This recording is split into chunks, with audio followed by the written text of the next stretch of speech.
where else would you rather be than right here, right now? For Bills fans. Let's go Buffalo! By Bills fans. Only Buffalo is going to win it! This is the Buffalo Bills Draft House Podcast with Brad the Bruiser Eichkorn and Alex Jones. This place is pandemonium! Here's Brad the Bruiser Eichkorn.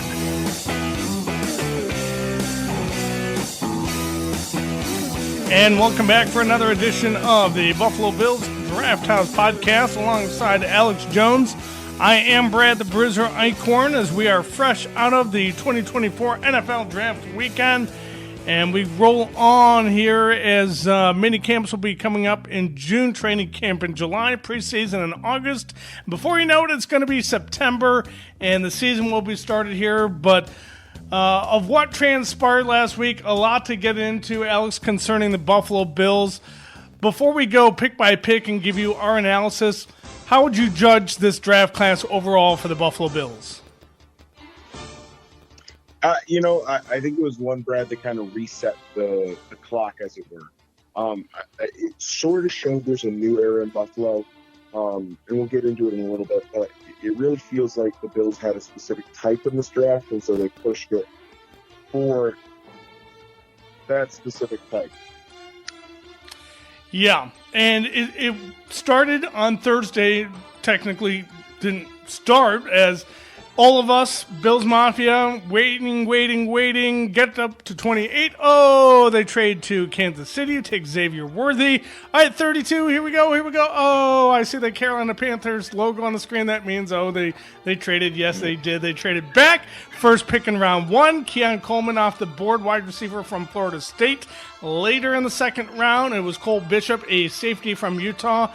And then their third round pick was Dwayne Carter. He's a defensive tackle from Duke. On day three of the draft, they followed up here. Their first pick was Ray Davis, a running back out of Kentucky, in round 4.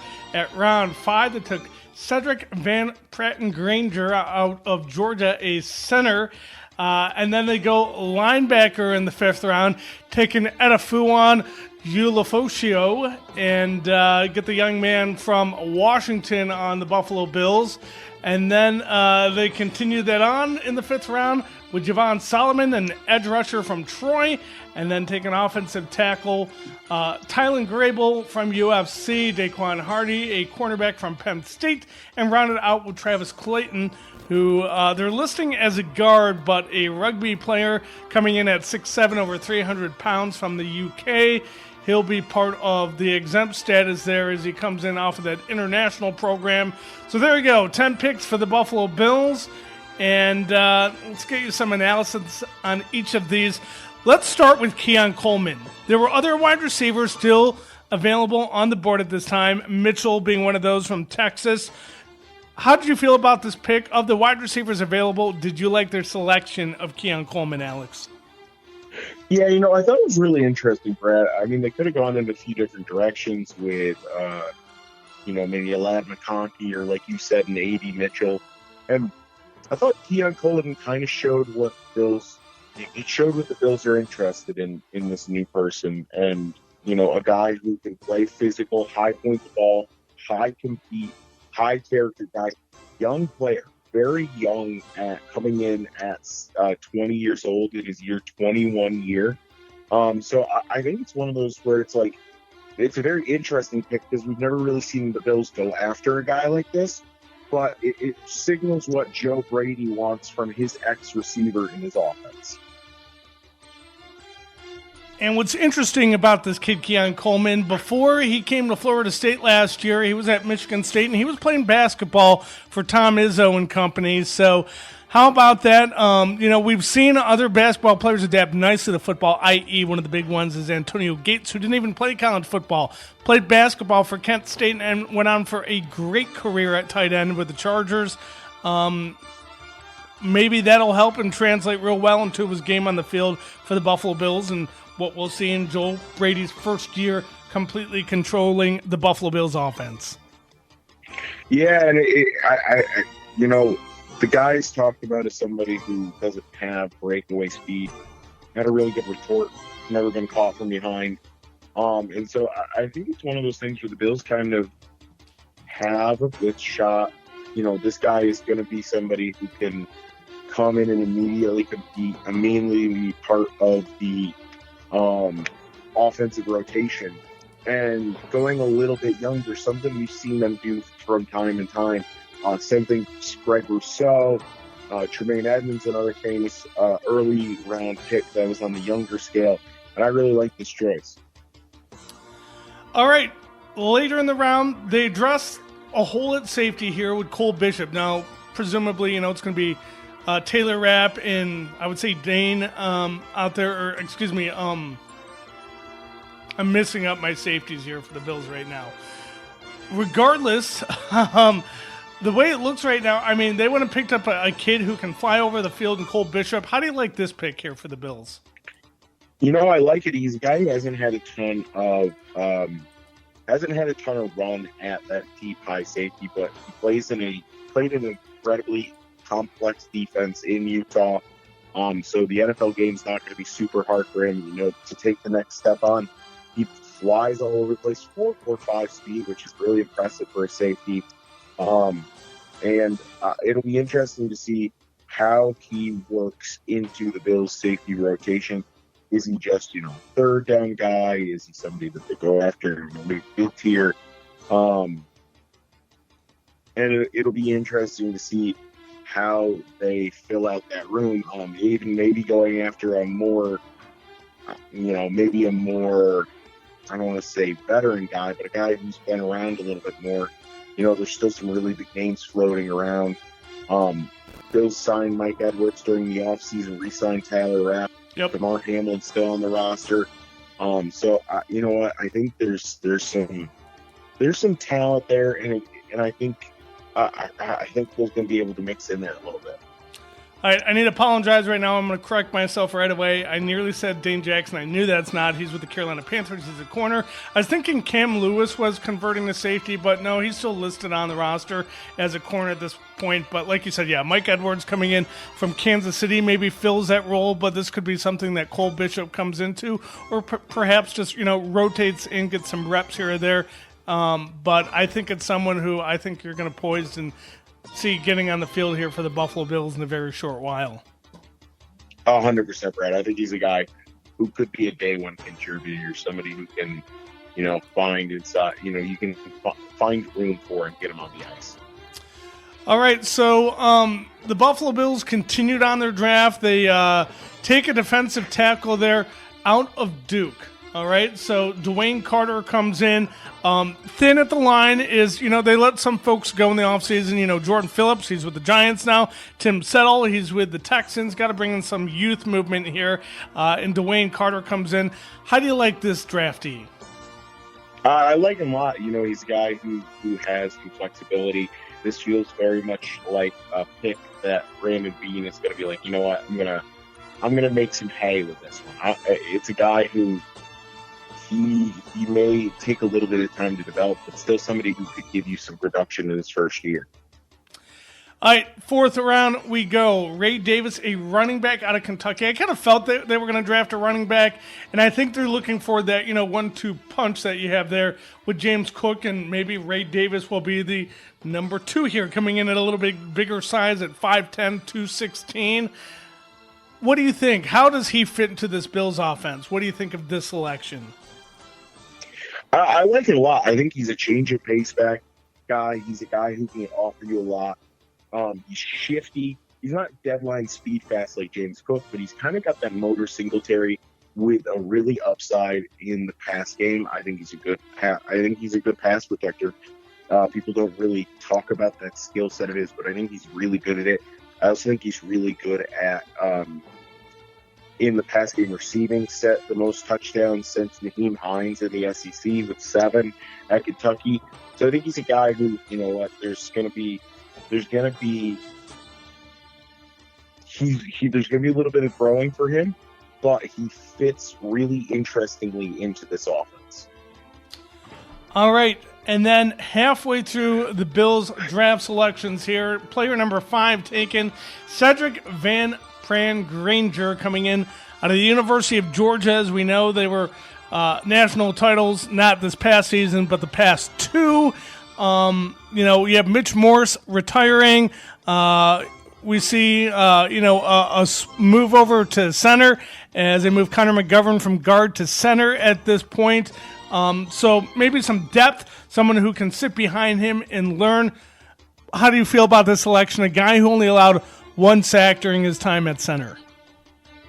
I don't hate it at all. I think it's one of those. It's an often smart move to add one of those guys to your system where you can kind of bring him in and let him develop a little bit more, let him get a little seasoning to him. So I don't hate it at all, Brad. I think it's a really smart move, and to be honest with you, a guy you don't expect to be available at that point in the draft. Well, you are listening to the Buffalo Bills Draft House podcast. Find us across our social media platforms here, of course, on Facebook.com/Buffalo Bills Draft House. Find us on X, follow Alex at TW Callahan DHS. You can follow me at Bills Bruiser, and follow our work here at DHS Buffalo and online at DraftHouseSports.com. All right, to the bottom half here of the Bills 2024 draft selections. Let's talk about this linebacker out of Washington, Edefuan Ulofoshio. How do you feel about this kid out of the Washington? I'm thinking the Apple State for some reason. That's wrong. Regardless, no, it's Washington's the Apple State. It is okay. All right, I'm second guessing myself. How do you feel about this kid at linebacker? I think he's a good fit. Bills kind of need somebody who can take some special team snaps. He's a really athletic kid. Loves to fly around, throw his body around, and so I think it's not a horrible idea to bring in a guy like this who really can fly around and be that hair on fire guy. And so I think it's one of those things where you bring him in, you expect him to make the roster as sort of like a Matakevich role, build him into a special teamer, and bring him in as somebody who can really go out there and make some big plays. Yep, and that's where I found him sitting too, filling in that special teams. Matakevich, as of right now, isn't on the roster. Saron Neal's not on the roster at this point. I think bringing in this young man here, will build eventually the depth at linebacker that we saw come in so crucial last year during injuries. But a start on special teams, I mean, it's a good way for him to cut his teeth, make this roster, and then build from here. 100% right. I could not agree more. All right, moving on now. Final pick, they had 3 picks in the 5th round. At the 33rd pick there, they took Javon Solomon, an edge rusher out of Troy. Another position that they want to build some draft on. I heard he's kind of modeled his playing style after Von Miller. Now he's going to be on the same roster with Von. How do you see him shaping out? Is this a guy that could end up rotating in on the defensive line this year? Yeah, I think he's a guy who can really earn a shot, in all honesty, to get some of those defensive line snaps. He's similar play style to Jerry Hughes. I'm not saying that's the guy at all. I'm saying he's like a speed guy who can win off the edge by dipping underneath the tackles and can beat them to the point where they need to, where they actually can't even recover at that point. So I think he had 23 sacks some crazy 33 sacks over the last 2 seasons at Troy, which is D1 ball, playing a lot of good opponents. I really like him. In all honesty, I like that play a lot for them. All right, so in the 6th round with the 28th pick, they take Tylen Grable, an offensive tackle out of Central Florida. How do you like this selection? He's a really athletic guy, big guy. I think he's like 6'8". And it's a classic Bean draft pick, just choosing a guy who's stupid athletic, and hoping that his upside weighs it out in the end. Hoping a guy is a guy who can kind of survive and make the roster because he's just an athletic freak. All right, so interesting they go corner in later in the 6th round here. They take Daquan Hardy out of Penn State. How do you like that choice? He's a nickel corner guy. He has pretty good athletic upside. He's a good punt returner. And so it's an interesting pick. I always kind of trust Dean McDermott when they take anytime they take a defensive back, I mean, it's kind of been proven they've been very successful. Even the guys who we drafted and were cut were normally starting on somebody else's roster by the end of the season. Alex Austin, Rashad White, there's another corner who I'm forgetting, drafting like the 6th round, who ended up playing on somebody else's team. So I think it's an interesting choice by the Bills. It'll be an interesting guy to add into the return rate, because that's going to be where you need this guy to make some hay if he's going to make the roster. Exactly. I feel like that's his spot there to get on if he develops at corner. Just, going back to, some of the other folks we talked about there, like the linebacker, maybe he'll develop at that, but he's going to cut his teeth playing special teams if he is so lucky to make the roster, and it may very well, like you said, be a punt return. 2 punt returns for Penn State. For a touchdown, I should specify. Yes. Yeah, and I believe he also had a pick 6 as well. So it's a guy, you know what, when you find a guy who can find the end zone, it's always something you look forward to. All right, and then to round it out here, an international player, Travis Clayton, a rugby guy. They list him at a guard, 6'7", over 300 pounds. How do you see this? I mean, it doesn't take up a roster spot, so it doesn't hurt anyone at this point. I don't know. We saw it before with Christian Wade, where, they brought in Wade, and, he played a totally different position. He was at running back, and somehow, he never made it onto the roster here, ended up going back to play rugby. Could we eventually see this guy get on the field for the Bills? Yeah, I honestly, after with the success of Jordan Mailata, there's a lot of things you can. These these international pathway guys are guys that teams are very interested now. So I think it's one of those things where you bring this guy on, you bring him in, make him a part of the team. You get expanded roster spots for him so other people can't grab him. Develop him and see if you can turn him into a starting guard. I mean, it's happened before. So I think the Bills are like, we'll take a shot at the dartboard and take a guy we have a couple extra years to develop. Well, there you go. That's the Buffalo Bills Draft House podcast assessment here of the Buffalo Bills 2024 draft class. So I want to rewind it back outside the draft. What was your thoughts on Thursday where ultimately the Bills did not pick in this round? Did you have an issue with them not only trading back, but trading back with Kansas City and then dropping out of the round completely? Did you have an issue with any of it? What were your reactions to everything? I didn't have an issue in the slightest with it. I don't see the issue with it, to be completely honest. I think it's kind of a little silly, just because simply, like you're saying, like, Kansas City's choosing the guy. Like, well, if we were going to choose him anyways, who cares? Right? Like, if it's a guy you weren't going to choose, if it's a guy you said from the beginning, like, hey, this isn't our guy, like, you know what, we don't have a first-round grade on him. Like, okay, why is everybody freaking, I don't understand the full freak out behind, what, we're going to, like, the Bills never planned on taking it, so what does it matter? You know what I mean? What does it matter that the Bills didn't take it? I'm on the phone with my brother from when the trade happens, and the moment they announce it's with the Chiefs, he just keeps going on like a broken record on a loop. Fire Bean, Fire Bean. It's like the record skipping it for anyone who can get that reference. But, I was just like, come on. I hate to be that guy, but I was like, at the end of the day, if I'm not sure about something they do, I'm going to trust that they know better than I do, and I'm just going to take a hefty sip of the process. Yeah, I think that's the play, to be honest. It's like, it is one of those things where you got to trust this organization knows what they're doing, because, to be honest, they haven't really given us a reason why to think they haven't. You know what I mean?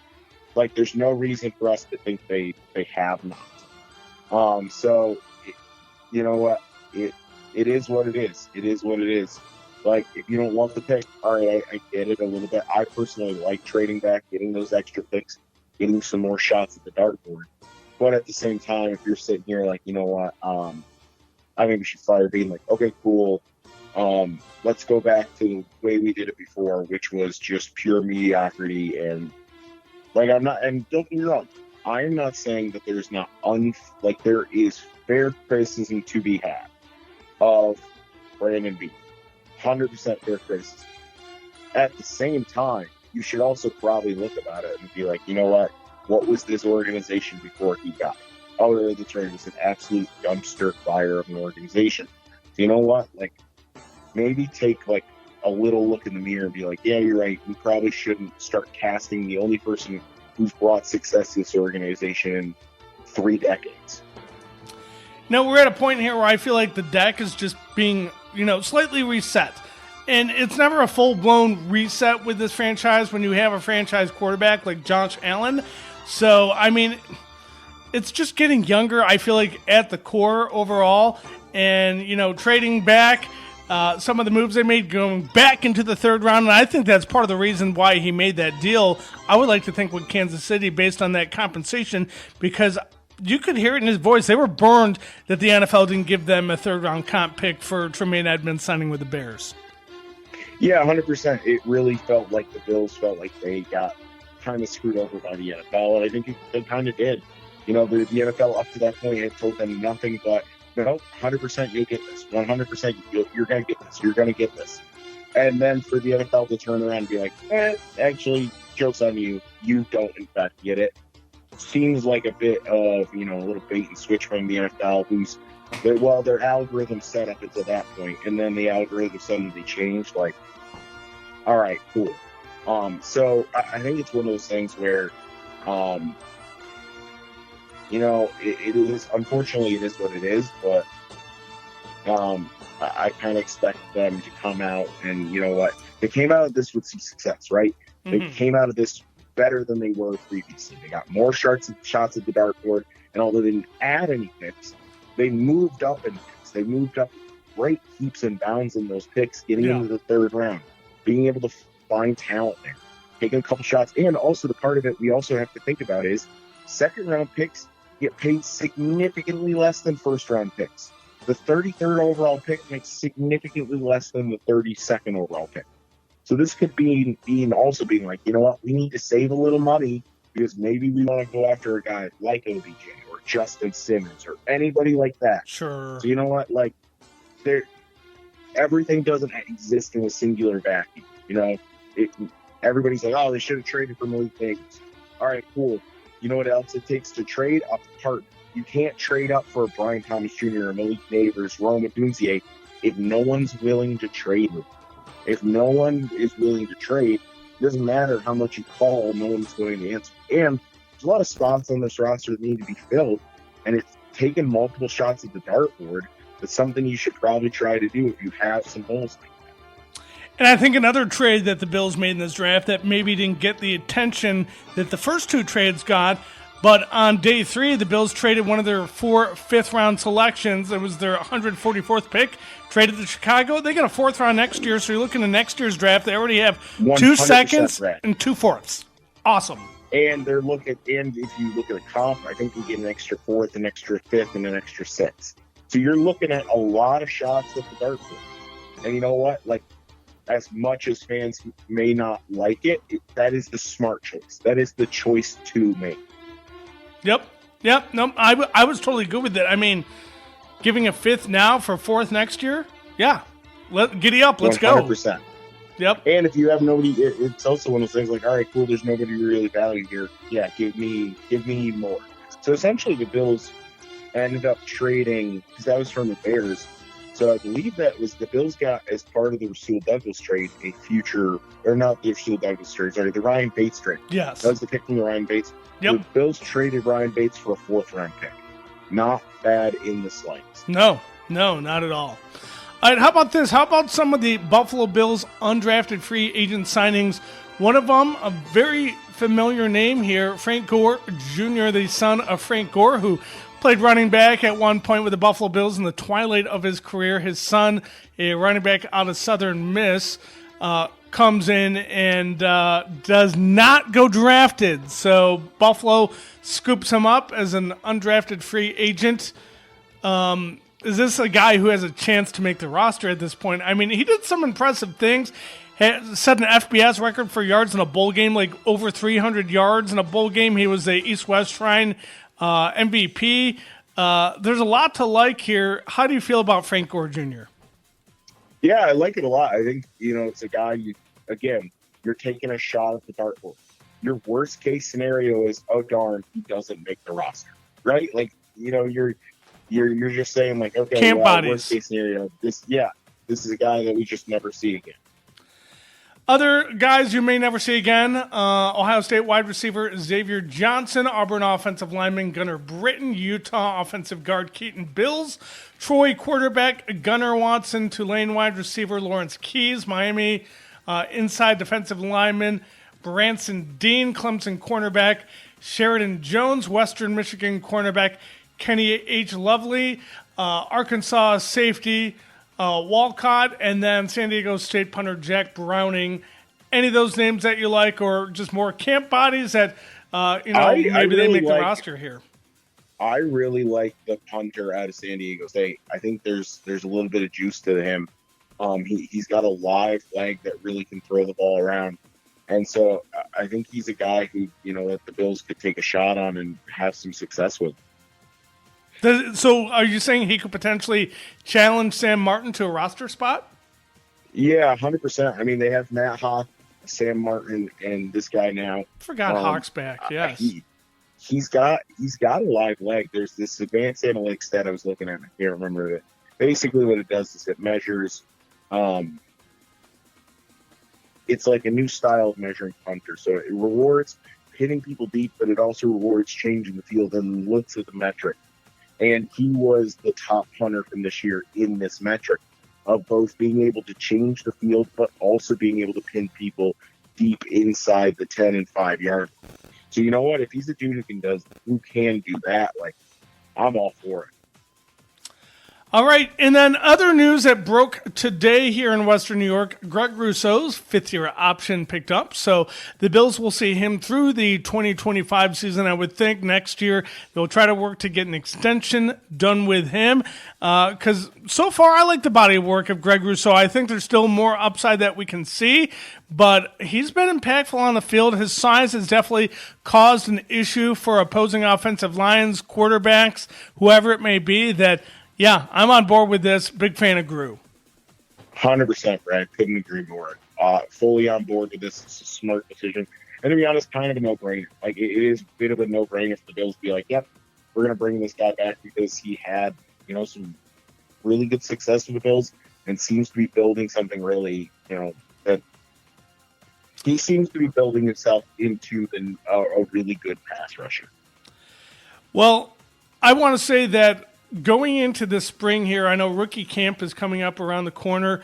I'm going to be a little more eyes wide open here because I was in, East Aurora picking up wings because, people in Buffalo eat wings, and a bus is there, and it's all the Bills rookies. And I was like, holy crap. I see Dalton Kincaid driving around last year. I was like, wow. So, I'm going to be ready to see these guys hopping and bopping throughout Western New York. Yeah, 100%. People keep your eyes up. Those young guys that are going to be out there. Somebody like Keon Coleman might be a little bit easier to spot than others. Yeah, coming up there at 6'3" and change. I think he's like 6'5". And that's what I kind of wanted is the body size and stuff. Does the speed bother you at all? He still had, he ran like a 4.6 at the combine. He's not slow. Larry Fitzgerald, so did DeAndre Hopkins. Yeah. To be honest, he also the on-field, the on-field mile per hour is significantly greater than this 40. So he just might be the guy. There's a class of player who plays significantly faster than they run straight line speed. So I'm fine.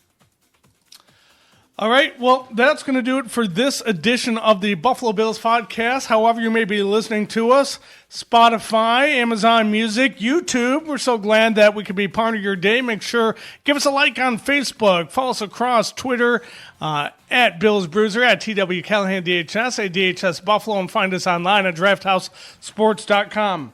Final thoughts here on this Buffalo Bills rookie class.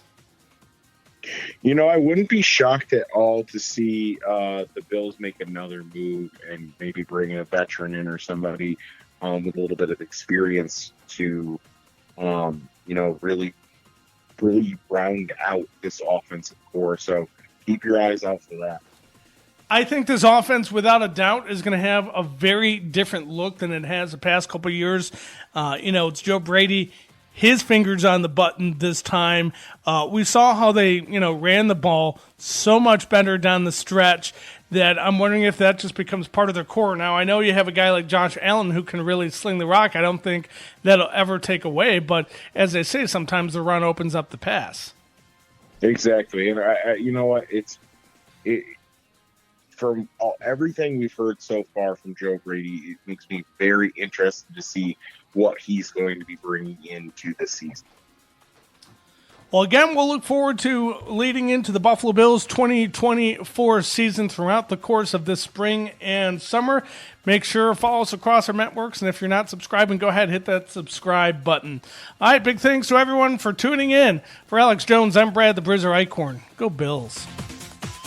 This has been the Buffalo Bills Draft House Podcast. Available on Spotify, Odyssey, High Music, Audible, or wherever you get your podcasts. An R Street Media production.